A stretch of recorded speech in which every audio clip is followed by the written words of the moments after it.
How to add follow button on Facebook page. So if you want to quickly go ahead and learn how you're going to add a follow button to your Facebook page, here's how you're going to do it.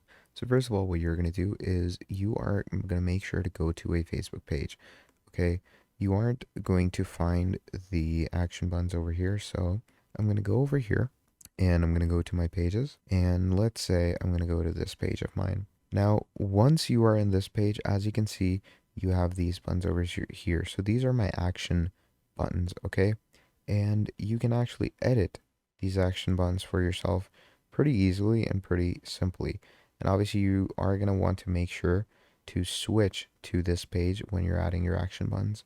So once you switch to the page, you're going to click on edit. And once you click on edit, it's going to give you an option to go ahead and add action buttons in this section.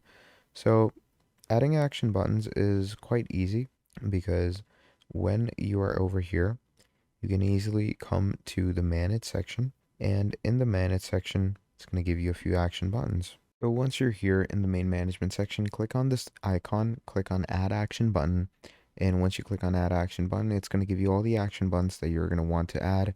So usually they removed the proper follow button, but you can add the other action buttons like sign up or other action buttons to, reciprocate the follow button. So yeah, that's pretty much about it for this video. Now, if you enjoyed watching, drop down a like, subscribe to the channel, and I'll see all of you in the next video.